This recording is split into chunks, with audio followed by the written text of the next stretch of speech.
Anda menyaksikan Sapa Manado, saudara, pagi ini bersama saya, Davis Pinontoan.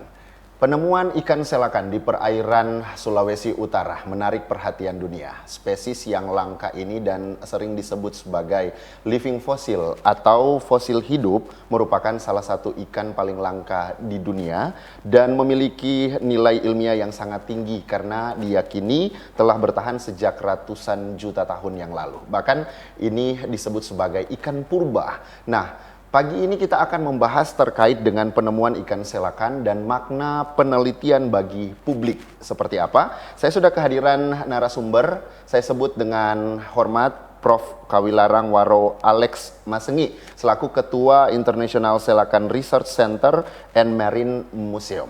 Dan langsung saya sapa, selamat pagi, apa kabar Prof pagi ini?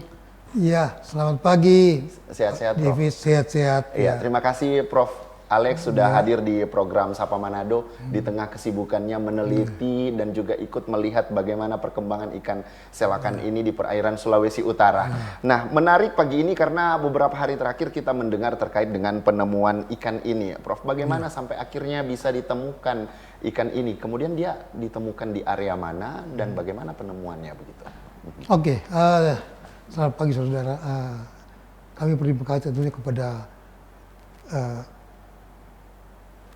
Kompas TV yang sudah mengundang kami untuk men-sharing apa yang kami tahu tentang penemuan ikan purba Rajal Silakans di perairan Sulawesi Utara, tepatnya di depan Pulau Siladen. Itu ditemukan oleh seorang diver, dia penyelam. Dan dia temukan itu sudah keadaan tergelepar di permukaan air. Namanya Pak Sony Ponto. Bapak Ya, Sony Ponto. Pak Sony Ponto. Ya, dia orang menurut tua dan bekerja di Siladen. Ya. Setelah itu ada yang kasih informasi. Yang kami dapat informasi pertama itu dari mantan masa saya, namanya itu Insinyur Lucky Manoy. Ya, kebetulan masih ada hubungan keluarga. Jadi dia ikan-ikan temukan tanggal 26 bulan Juni 2026 jam 9.50. Ya. Jam 10.15 si Lucky sudah kontak di mana-mana termasuk ke dinas dan ke Sekprov. Dan waktu yang sama kami juga terima telepon dan sesudah itu dari Balal Brin, Pak Femi Hukum yang concern di bidang ini, dan dari dinas Pak Audi Dien. Selanjutnya saya dapat perintah dari Pak Sekretaris Provinsi, Pak Taklis, untuk tolong bagaimana cara mengevakuasi organisme ini yang ada di pulau itu. Dan kami atur, si Lucky yang ngatur itu. Dan tadinya kami rencana untuk jemput pakai perahu sendiri. Tapi saya bilang, itu agak lama. Jadi tolong Jo saya siapkan perahu di sana, nanti kami yang tangguh lagi semua biaya. Dan disandar di Pelabuhan Manado. Tapi Bapak bilang, wah ini agak bergelombang. Jadi kalau boleh yang terdekat. Oke, kalau itu di Lulei saja. Oh ya, sudah deal seperti itu. Sementara perjalanan berubah. Di Tiwoho juga lebih dekat. Ya, langsung kami ke Tiwoho. Dan mereka juga sudah kontak orang fakultas dan juga orang dari, karena di perahu yang sama itu ada orang dari Balai Taman Nasional Bunaken yang juga ada kegiatan di Seladen. Dan setelah kami sampai langsung, sebetulnya yang tiba duluan orang fakultas, ada juga sopir yang perintah dekan, dan orang dari Balai, mereka yang duluan sampai. Tapi mereka belum kasih karena saya yang dikontakkan. Jadi setelah saya tiba langsung dievakuasi. Okay. Ya. Ya, dibawa ke Balai Taman Nasional Bunaken. Ya. Kebetulan waktu itu ada WD2 kami ya, Ibu Dr. Ritumul. Kita adakan konferensi pers dan menyerahkan. Jadi dari Balai menyerahkan ke Unsrat melalui Ibu Oreni Tumol yang kami juga. Akhirnya tiba di fakultas. Sudah itu ikan dibawa, saya tidak tahu dibawa kemana, nanti terakhir saya tahu dapat dititip di Unsrat di laboratorium terpadu Unsrat. Kan itu ada kulkas yang -20. Oke. Artinya ini tidak sembarangan juga ya kita, karena ini ikan purba dan juga sangat langka. Ternyata untuk treatmentnya juga berbeda ya, Prof ya. Sehingga dari lokasi sampai ke laboratorium ini membutuhkan kehati-hatian atau seperti apa sebenarnya, Prof? Karena akan ada tindak lanjut kan nantinya dalam bentuk penelitian. Kenapa memang ada perlu prosesnya sehingga perlu hati-hati begitu? Pertama, apabila kita mau mengundang peneliti dunia yang tertarik itu, ikan jangan cacat. Baik. Ya, kedua, untuk mendapatkan full genome, ikan itu harus ditaruh di paling kurang minus 60. Baik, Prof, kita perlu lebih sederhanakan lagi ini full genome ini sebenarnya apa begitu, sehingga masyarakat tahu. Jadi full genome itu dia akan mengungkapkan dia itu apa. Jadi ada DNA di situ. Oke, baik. Iya, itu. Ada DNA-nya ya. Ya, sebab selama ini yang kami tahu berdasarkan hasil genom DNA itu ada 2 jenis ikan silakan di dunia. Yang pertama itu di Calumenae, Lathemyria calumenae, kedua Lathemyria menadoensis. Bisa saja ini lain kalau kita bisa dapat full genomnya. Betul, ya. Ini luar biasa ternyata Sulawesi Utara memiliki atau menyimpan kekayaan alam yang sudah sangat lama ya, dan dikatakan purba saya katakan tadi, dan ini prosesnya juga tidak mudah ya. Kalau menurut Prof, kira-kira tepat yang sudah dilakukan masyarakat waktu itu dengan penemuan ikan selakan ini begitu, Prof? Ya, sebetulnya kami agak menyesal sebetulnya kalau dia masih hidup. Ada teknik untuk bagaimana kita mengembalikan ke habitatnya. Ya, baik. Tapi ini udah mati, oke, nggak apa-apa. Jadi karena dia mati, ditimbang orang bilang mau bakar atau mau goreng, lebih baik dan si Pak Ponto ini punya kerelaan untuk diserahkan ke yang berwajib. Karena dia balai ya. Ikan yang ditemukan itu ukuran berapa, Prof? Ya kira-kira karena kami belum ukur cepat karena Bengko itu sekitar 95 cm. 95 cm.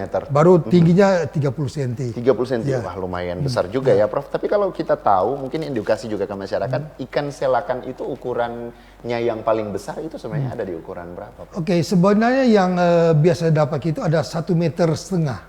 Tapi ada rekor yang kami kumpulkan itu dapat di fosil di Maroko. Itu panjangnya 3 meter. 3 meter? Iya. Di Maroko ya? Di Maroko itu ada. Itu. Iya, luar biasa. Dan kalau dari Prof Alex sendiri, Prof, kira-kira menangani ini sudah berapa lama?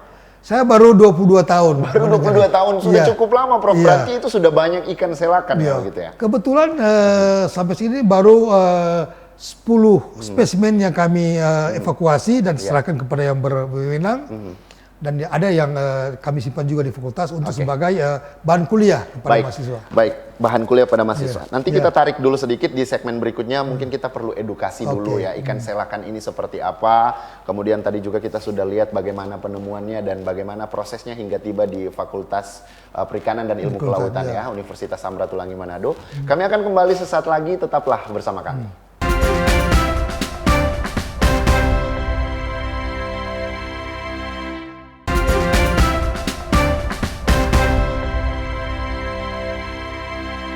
Terima kasih Anda masih bersama kami di Sapa Manado. Saudara, kita di bagian kedua perbincangan pagi hari ini masih terkait dengan penemuan ikan purba ini atau ikan selakan dan makna penelitian bagi publik ini seperti apa. Nah, tadi Prof Alex sudah banyak menjelaskan prosesnya bagaimana, walaupun itu sudah spesiesnya sudah mati ya, tapi itu tetap akan diteliti ya bagaimana ikan ini perkembangannya dan secara keilmuan seperti apa.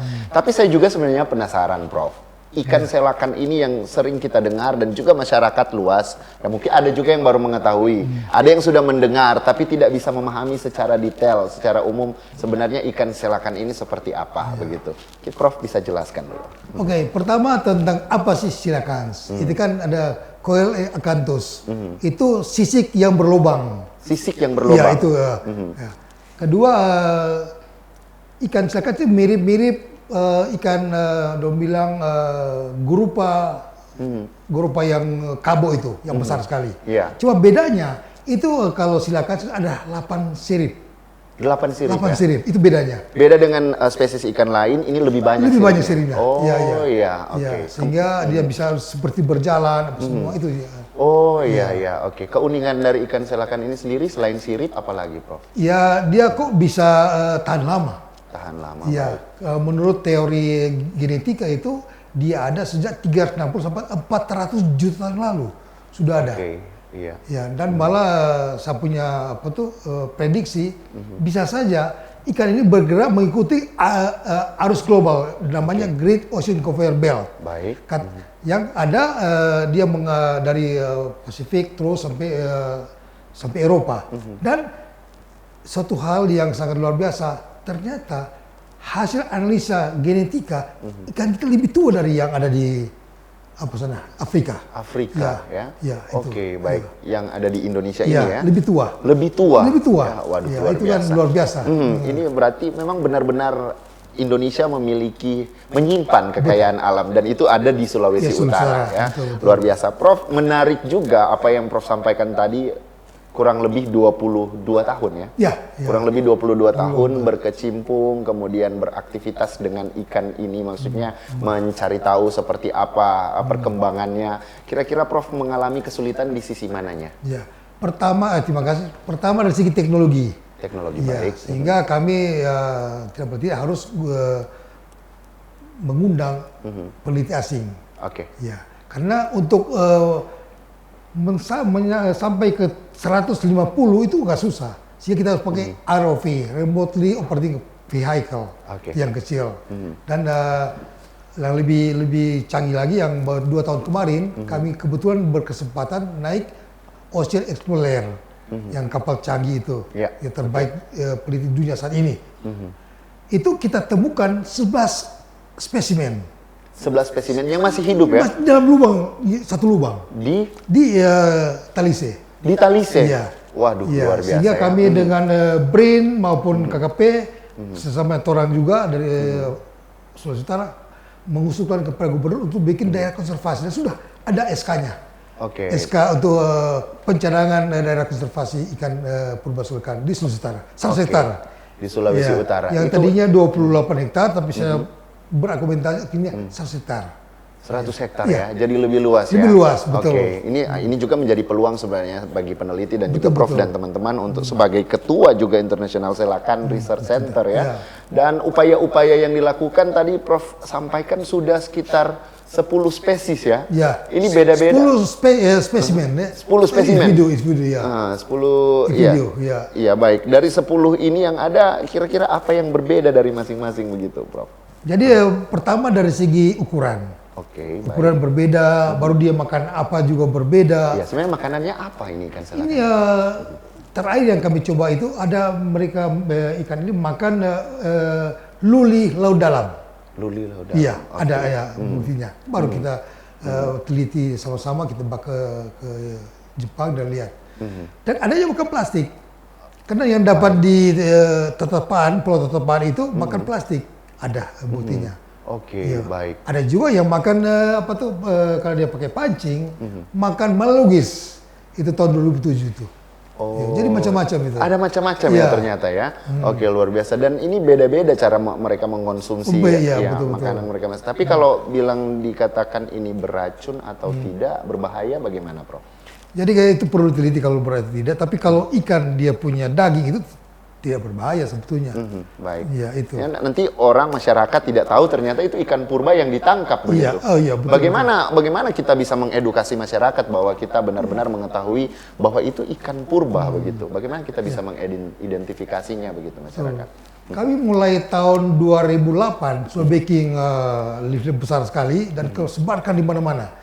Seandainya dapat temukan seperti ini, tolong diinformasikan. Dan terbukti banyak yang kontak kepada Iya, kami karena iya. ada beberapa nomor kontak itu terus saya dan ya sukses Iya, itu baik. sementara. Jadi ini memang benar-benar kita perlu detail dan pasti masyarakat juga bisa lihat kalau Iya. ikan ini berbeda dengan spesies ikan Betul, lainnya betul. ya. Iya. Oke, kemudian tadi kita balik lagi ke ikan selakan yang ditemukan. Sejauh mana kira-kira proses penelitian yang dilakukan? Apa masih di dalam laboratorium atau sudah dilakukan berbagai tahapan setelah ditemukan begitu, Prof? Sampai kemarin kami rapat itu baru dititipkan. Tepatnya bukan di Fakultas Perikanan, itu ada di Unsrat di laboratorium terpadu. Baik. Ada. Oke. Ya. Dulu kan dekan kami kepala di situ dia untuk Iya. sementara. Tahapan selanjutnya apa yang akan dilakukan? Kira-kira aspek apa yang akan diteliti, baik anatominya, mungkin genetika atau lingkungan hidupnya? Pertama tuh, sebetulnya yang paling penting harus ada surat resmi dari balai atau dari provinsi untuk misalnya menunjuk fakultas atau apa untuk melaksanakan berbagai kegiatan. Soal itu baru kita bisa laksanakan. Kalau belum ada itu belum bisa belum dilaksanakan? bisa sebetulnya. Kenapa, Soal- Prof?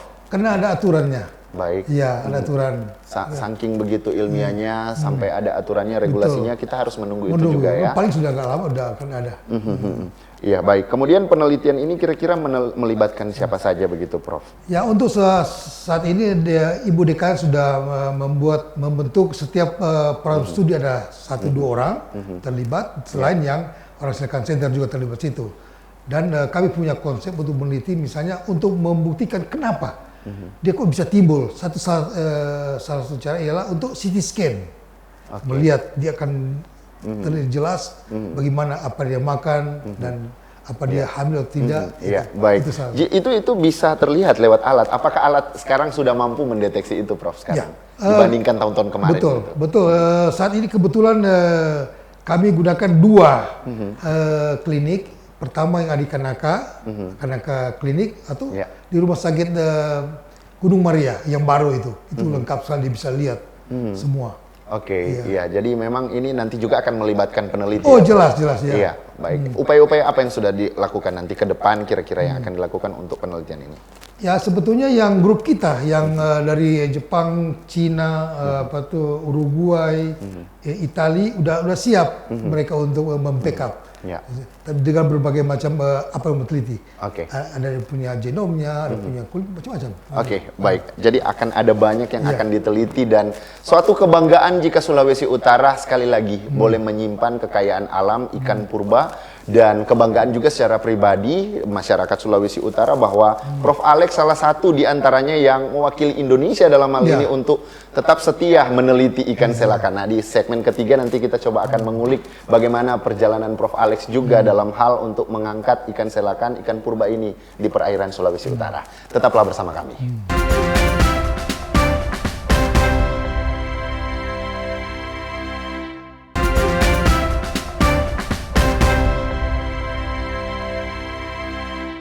Kembali Anda menyaksikan Sapa Manado, saudara. Kita sudah di segmen terakhir perbincangan pagi hari ini, masih berbicara terkait dengan penemuan ikan selakan dan penelitian, makna penelitian bagi publik seperti apa kira-kira dengan ditemukannya ikan purba ini yang langka yang ada di perairan Sulawesi Utara. Prof, kira-kira ikan selakan ini sebenarnya sudah berapa lama, Prof? Kalau dalam hitungannya itu dikatakan purba berarti dapat dikatakan beberapa tahun, Prof. Ya, ratusan juta tahun lalu. Ratusan juta tahun lalu ya, Prof. Kalau Ya? dikatakan purba. Purba ya. Tapi kira-kira untuk yang masih hidup, kira-kira Prof berapa juta tahun lalu yang ditemukan begitu? Sebetulnya yang ini masih muda dia. Kalau hasil sekemampuan kita ya, itu di bawah 20 tahun. Yang ini, yang baru. Berarti spesiesnya juga banyak ya? Tidak banyak. Ada tapi tidak Ada banyak. ya, tapi tidak banyak. Betul. Sebab kami sudah 20 sekian tahun pakai ROV dan segala macam. Seluruh dunia kami teliti, itu baru temukan 56 organisme, spesimen. 56 spesimen. Masih mau hidup. Baik, ini menemukan ya, itu artinya luar biasa sudah terjadi di lapangan, Prof. Dan Prof. Alex, ini di bagian akhir ini saya penasaran dengan terobosan-terobosan yang sudah dilakukan, bahkan memegang posisi sebagai Ketua International Selakan Research ya, Prof. Kira-kira terobosan apa yang sudah dilakukan sejauh ini? 22 tahun ini ya, Prof. Ya. Pertama kami sosialisasi, tidak pokoknya di mana saya ke laut saya bilang, tolong kalau saya dapat ikan seperti ini, tolong di keep atau diinformasikan. Kalau dia masih hidup, ada teknik untuk mengembalikan. Tapi kalau sudah mati ya, timbang kalian bakar, kami akan teliti itu. Iya, itu yang. Dan penelitian ini luar biasa, banyak hal yang masih belum teliti. Kalau dari total publikasi internasional tentang silakan ada 6 ribuan. Iya, baik. Ya. Tapi yang torang baru sekitar 50 yang menerinci ya. Oke, sekitar 50-an Prof ya. Dan Prof sudah pernah mewakili Indonesia, Sulawesi Utara untuk menyuarakan terkait ikan selakan ini, Prof? Saya sudah sekian kali, sudah banyak kali. Ya, di Jepang, malah saya dia terundang sebagai keynote speaker di Hokkaido. Hokkaido, iya, Jepang. Itu banyak orang tanpa batas ilmu.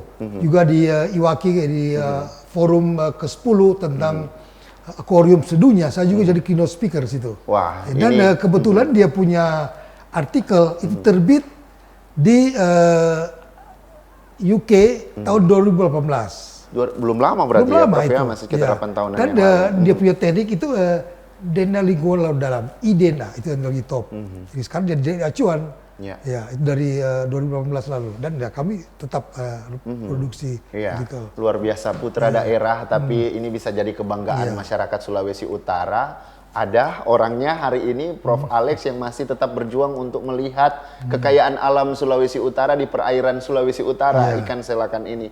Prof, yang menariknya lagi dari setiap penelitian yang Prof buat, terobosan-terobosan sampai internasional, kira-kira efeknya seperti apa ke masyarakat dari setiap terobosan yang Prof buat begitu, penelitian yang ada? Oke, terima kasih. Jadi bandingkan dengan yang beberapa tahun lalu, orang yang tidak perhatikan. Iya, tidak memperhatikan ya. Tapi sekarang kalau dapat, mereka cepat sekali untuk menginformasikan. Dan memang kami berikan apresiasi kepada para nelayan, bukan membayar, tapi ya secukupnya kepada mereka, ketimbang mereka jual ke pasar gitu. Dan terutama yang bagi kami, membuat artikel tentang silakan untuk publikasi di internasional itu sangat bergengsi sekali. Oke, iya, itu luar biasa ya. Iya, sangat bagus ya, karena benar-benar sekali lagi ini terobosan. Ini bukan sembarangan juga, karena ikan ini bukan hanya langka, tapi ada nilai ilmiahnya, Prof ya. Oke, Prof, tadi sempat disampaikan kalau dia masih hidup, ada treatmentnya. Dan kemudian kalau misalnya masyarakat mendapatkan itu, bagaimana masyarakat harus melakukan treatment yang ada teknik-teknik sederhana begitu, Prof? Kami bersyukur sebagai contoh yang temukan tahun kemarin di Pulau Pasige. Pulau Pasige. Pasige di Sitaro ya. Sitaro. Mereka karena yang temukan itu orang yang punya dive center, mereka tunjuk untuk dikembalikan. Ini bersyukur. Waktu itu kami ada ke Cina ya, tapi ada teknik, misalnya kalau mau melepaskan dia masih hidup, gampang sebetulnya. Tinggal ambil tali rafia, diikat di mulut.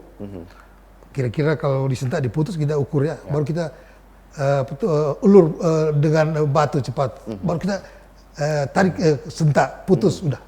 Itu semuanya. Itu teknik yang disampaikan oleh Tony Ribing, yang ahli silakan di Afrika Selatan. Oke. Itu untuk supaya nantinya dia bisa bertahan hidup. Oke, baik. Oke, luar biasa. Nah, ini teknik sederhana ya sebenarnya. Perlu diperhatikan untuk masyarakat pesisir ya, kalau berjumpa dengan ikan ini ya. Dan nanti selebihnya langsung saja menghubungi Prof. Alex. Ada berapa nomor dari fakultas, ada semua, ada nomor. Oke, iya. Dinas Kelautan. Ya. Oke, tapi bagaimana kira-kira Prof? Apa yang sebenarnya ingin Prof sampaikan juga ke masyarakat terkait dengan ikan selakan ini begitu, Prof? Yang pertama itu tolong jaga lingkungan. Pengalaman kami sudah 20 sekian tahun, setiap kami gunakan ROV itu sampah di bawah laut. Ya ikan ya karena dia berkilat-kilat, mungkin dia ikan silakan pikir dia umpat, dia makan. Seperti yang ada di Teluk Amurang. Dan sayang lah kalau sangat disayangkan ya. Ini perlu menjaga kelestarian perairan ya di bawah laut. Kemudian selain ke masyarakat, ke pemerintah kira-kira seperti apa? Ya, kami berikan apresiasi kepada pemerintah provinsi dan mereka concern. Baru pemerintah sekarang membuat daerah konservasi silakan di Pulau Talise. Itu luar biasa. Tentunya ada dia punya anggaran akan turun situ. Dengan itu kami bisa akan penelitian dan lain sebagainya. Dan banyak sekali para peneliti dunia akan tertarik di lokasi itu. Oke, baik. Jadi sejauh ini sinergi dengan pemerintah baik-baik saja ya. Dan disupport luar biasa, Prof, dengan adanya siap penelitian atau dengan adanya penemuan ikan ini. Betul. Karena silakan itu kan bukan cuma fakultas, itu semua itu. Ini kayak pemerintah semua terlibat. Jadi cepat sekali mereka brain juga KP gitu. Ya, baik. Jadi sebenarnya dengan apa yang sudah Prof sampaikan, Pak Gubernur juga Iya, memberikan luar biasa, betul. Support, bahkan menambah luas lahan juga Betul, untuk betul, konservasi ya. Iya. Ini efek dominonya sebenarnya seperti apa kira-kira dengan adanya konservasi ini begitu, Prof? Pertama wisata akademik ya. Nah, berikut kalau dia sudah bagus, orang akan datang. Ya. Minimal belum bikin miniatur, silakan jual, luar biasa, kaos-kaos. Ya. Orang tertarik. Jadi efek dominonya bagus. Banyak sekali, ya. iya. Ini untuk pariwisata Pariwisata, juga, betul. Ya, mendorong perekonomian. Iya, UMKM. Contoh ya, di kedutaan besar Jepang, mereka punya seragam hampir semua pakai baju seperti ini. Silakan. Ya. Karena oh iya, ini bajunya Prof gunakan baju. Betul. Iya, baik. Okay. Wakil kedubes Jepang itu dia hobi silakan. Jadi semua instruksi pakai begini. Iya, begitu. benar. Ini supaya juga mengedukasi bahwa ketika melihat, oh ternyata ini ikan selakan bukan mujair. Betul. Iya. Ya, Oke, betul. Prof, ini Ya. panjang sebenarnya perbincangan kita, tapi harus kita akhiri, kita tuntaskan. Kita berharap, Prof, dengan adanya penemuan ini, penelitiannya walaupun spesimennya sudah mati, tapi semoga bisa diteliti dan akan memberikan dampak positif juga ke masyarakat ya. Dan masyarakat lebih aware dan lebih tahu bagaimana melestarikan alam dan juga bagaimana ketika berjumpa dengan ikan selakan ini untuk penanganannya. Terima kasih sekali lagi Prof Alex untuk waktunya dan sama-sama. semoga bisa hadir lagi di program Sapa Manado, Prof. Sehat-sehat selalu dan sukses bersama peneliti dan tim yang ada di Universitas Samratulangi. Iya, dengan demikian rangkaian program Sapa Manado saya tuntaskan sampai di sini. Terima kasih banyak untuk kebersamaannya. Selamat pagi, selamat beraktivitas dan sampai jumpa.